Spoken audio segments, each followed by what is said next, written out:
जय श्री राम, जय गुरुदेव। आओ ध्रुव की कथा सुनाते हैं। सतयुग की बात है। ब्रह्मा जी हैं, ब्रह्मा जी के पुत्र हैं मनु और शत्रुपा। उनके पुत्र हुए उत्तानपाद और उनके पत्नी का नाम था सुरुचि और सुनीति।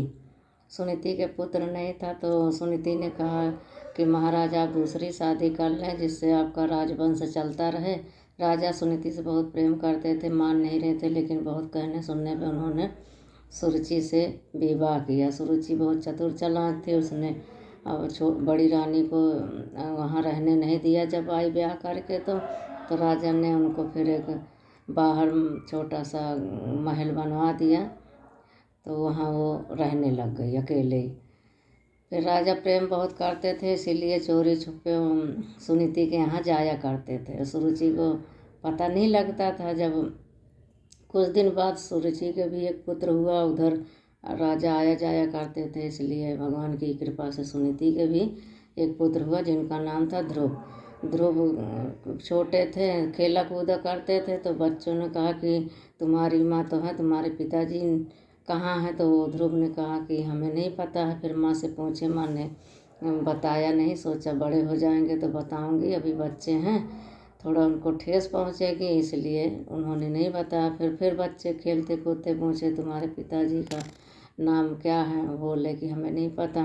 फिर बच्चों ने कहा कि तुम्हारे पिता इस राज्य के राजा हैं, उनका नाम उत्तानपाद है। ध्रुव ने सोचा कि जब हमारे पिता यहीं के राजा हैं जहाँ हम रह रहे हैं, तो फिर हम जाके पिताजी से मिलेंगे। एक दिन विचार किया कि जाऊँ मैं पिताजी से मिल के आऊँ। उस समय राजा राज सिंहासन पे बैठे थे, रानी के साथ अपने पुत्र को लिए सुरुचि के साथ बैठे थे।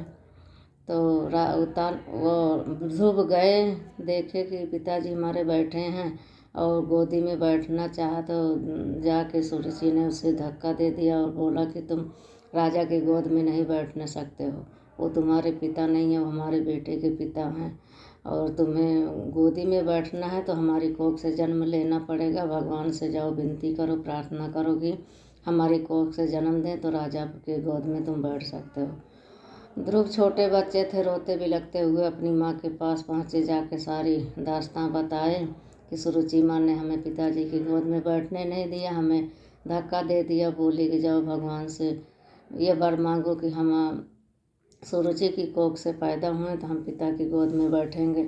माँ ने कहा कि तुम संसार के पिता की गोद में क्यों बैठने की लालसा करते हो? तुम परम पिता को की गोद में बैठो, उन्हीं की प्रार्थना करो, उनका भजन करो, और एक दिन न एक दिन तुम्हें परम पिता परमेश्वर अपनी गोद में बिठाएंगे। एक दिन की बात है, माँ बेटे सो रहे थे। ध्रुव ने सोचा माँ ने ऐसा कहा है कि भगवान की प्राप्ति करो, तो बता के जाऊंगा तो माँ बहुत चिंता करेगी, जाने नहीं देगी, इसलिए सोते हुए माँ को छोड़ के ध्रुव वन को निकल गए।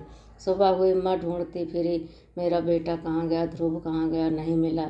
इधर उधर भटक रही थी, रो रही थी। फिर ध्रुव उधर वन में पहुँचे, सोचे कि मैं क्या करूँ, चला तो आया घर से, अब क्या करूँ, कैसे भजन को करूँ और भगवान को प्राप्त करूँ। यही सोच विचार कर रहे थे कि नारद जी वहाँ प्रकट हो गए। ध्रुव ने कहा कि आप कौन हैं? नारद जी ने कहा कि मैं नारद मुनि हूँ। तो बोले कि नारद मुनि भगवान, मैं तो गुरुदेव, मैं तपस्या के लिए निकला हूँ, जप तप करने के लिए, भगवान की प्राप्ति के लिए।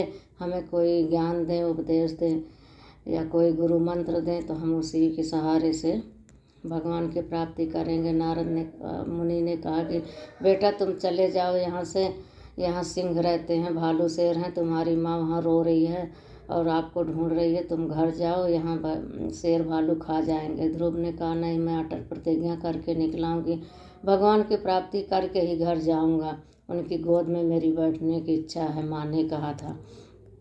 हाँ, तो नारद मुनि ने सोचा कि ये ढिंग निश्चय करके निकला है, मानेगा नहीं। ओम नमो भगवते वासुदेवाय का मंत्र दिया और बोले बेटा तुम इसी का जप करना और भगवान एक न एक दिन तुम्हें जरूर दर्शन देंगे।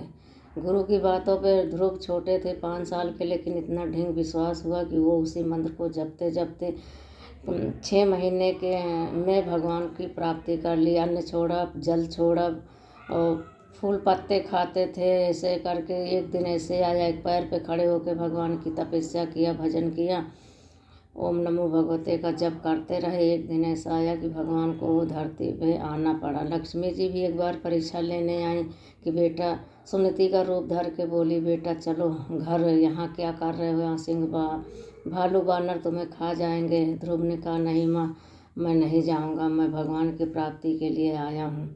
लक्ष्मी भी चली गई। देवताएं भी बहुत, उनके जब सांस रोक लिया ध्रुव ने तो देवताओं का भी जीना दुर्लभ हुआ। आकाश धरती पाताल सब हिल गया कि अब ध्रुव की ऐसी कठिन तपस्या देख के सबके सांस रुक गए। अब कैसे होंगे, जाके भगवान से प्रार्थना करें सब कोई। तो इंद्रदेव सारे देवता मिलके भगवान विष्णु से प्रार्थना करते हैं कि प्रभु आप जाएं, छोटे से बालक को दर्शन दें, नहीं तो हम सबका जीवन दुर्लभ हो जाएगा। ध्रुव ने सांस रोक लिया है, पूरी सृष्टि शांत हो जा रही है, कोई सांस नहीं ले पा रहा है। तो भगवान नारायण सोचते हैं कि अब ध्रुव को जाऊं दर्शन दूं। आए, ध्रुव को दर्शन दिए, गोद में बिठाए और ध्रुव को लाड प्यार किया। ध्रुव तो